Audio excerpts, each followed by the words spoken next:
Hi, my name's Jonathan Hicks, and today I'm joined by Mark. Hey, Bob. and we've just finished playing Blackout Hong Kong, which is a game about trying to survive effectively in a blackout. So you're in Hong Kong, and this is, I think it's supposed to be a map of Hong Kong, and all the lights have gone dark, and you're trying to obtain sort of basic resources. So you've got things like food, fuel, water, and the interesting thing is the way you acquire these resources at the start of every round. You roll these dice, and you put them on the appropriate locations. If you roll two things the same, you re-roll them so you get different ones. So this round, potentially, we can get tools, fuel, and books. And then you acquire the resources by playing cards. So you have a kind of player board, and cards which have previously been played are here. And then you look through your hand of cards, and some of them, like these first few, give you resources. So just as an example, you kind of play them face down to the various locations. You put one on each here, and then once everybody's done that, you reveal them all. So you're kind of pre-planning what you're going to be getting this turn, and then, I can keep them straight, you look at them. So because this has got two blue squares, it means I get two resources of whatever the blue thing is. And you grab your cubes to represent your resources, so I take two of them, and now this represents the fact that I've got two books.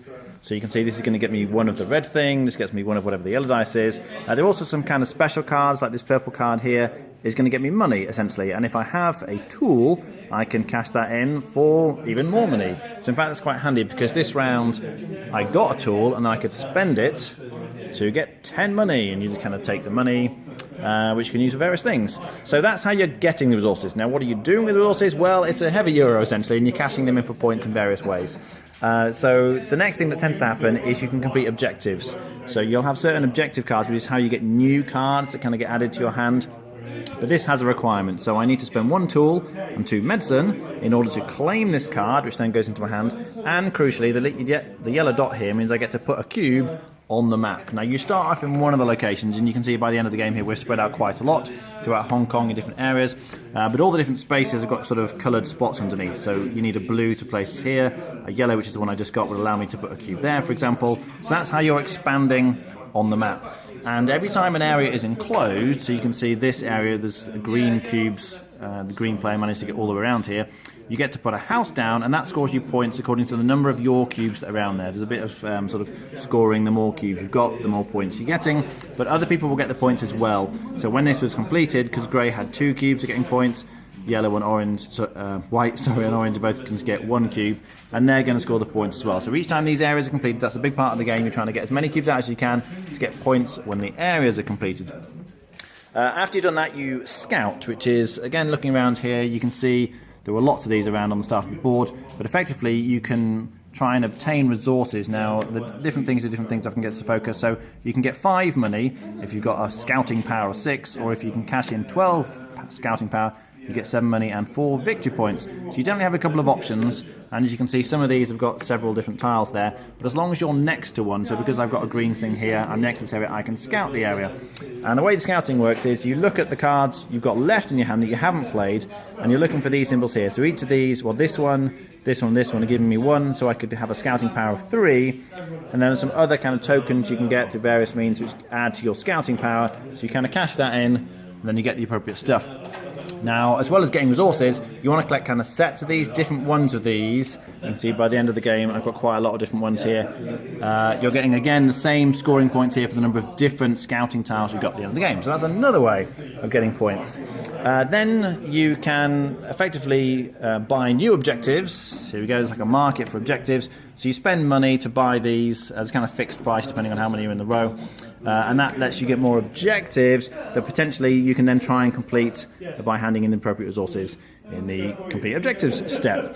At the end of each round then, you take your biggest stack usually back into your hand, and then you get various other little bonuses. So some of the cards, you can see these white ones after you've completed them, you put them in the stack here, and these let you get extra things. So I get a kind of free water at the end of every round, a free fuel, I can cash in some medicine to get some victory points, and you'll notice these houses, as you remove the houses, that gives you more of these tick mark special actions that you can do at the end of every round.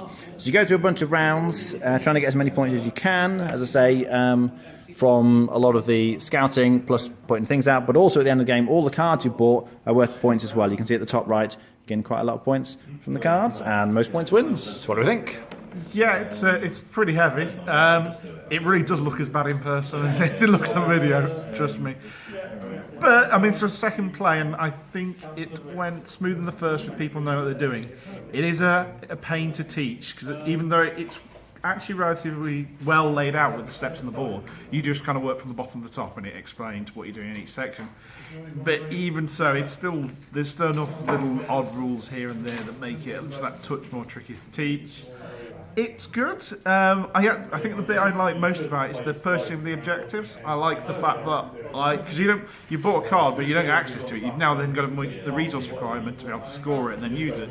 So you're thinking ahead. Am I going to go down that route to be able to get that? Is there bonuses on that that can be useful? But then I've still got to do the legwork to actually get the card, which is neat.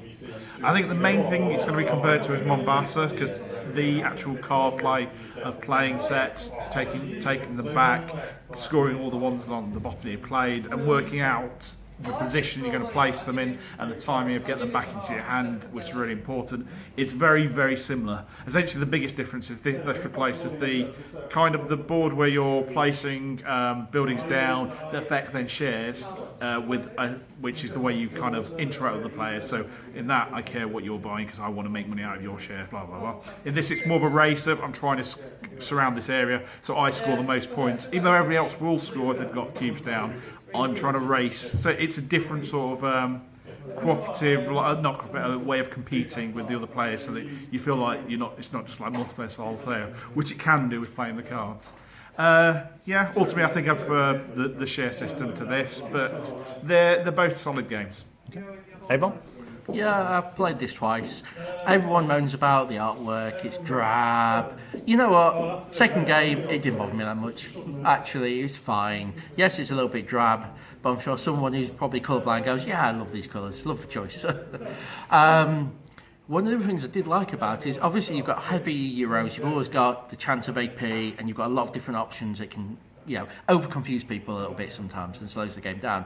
In this, there's a lot of mitigating, and it's just, you can always mitigate. So the thing where you've got the dice, where you've got to go, okay, two reds gets me 2 of this resource, you can always move the dice around by using these The trucks. little truck tokens. Yeah. If you run out of them, it's just a victory point, and you can just use a victory point to do that. So you're never ever stuck going, I can't play, I can't decide what I'm doing. You always seem to be able to mitigate. Even the cubes on the board, you can use those to actually move and jump the cubes around.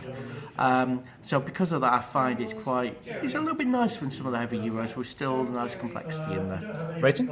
I think I'd give it a good 7.5. Okay. I'll give it 6.5. Okay. I think it's a really solid game. The artwork does bother me. I really don't like it. It's so bland and drab. But the mechanics are really solid. It's hard not to compare it with Mombasa because the card playing and then getting the cards back and trying to time that is very similar and is super thinky. Some rounds, if you kind of manage to pre-plan, you can kind of, okay, I'm going to do this round, I'll do that next round, and it goes pretty quickly. Then you hit around like, oh, I'm not quite sure where to go now. Do I do this or do all of that? And suddenly the options explode and it becomes very difficult to plan it out. So you have a couple of moments where the game sort of seizes up because you're waiting for one person who's taking quite a long time. That was me quite a few times. But it's really engaging all the way through. I like the theme, although it does feel a little bit pasted on. I'm not quite sure why we're running around in a blackout in Hong Kong gathering resources. But it ticks a lot of boxes for me in terms of that heavy Euro experience. I think I probably prefer to play Mombasa, but this is certainly a very solid entry. I'd be on a 7.5. All right, thanks for watching. That was Blackout Hong Kong.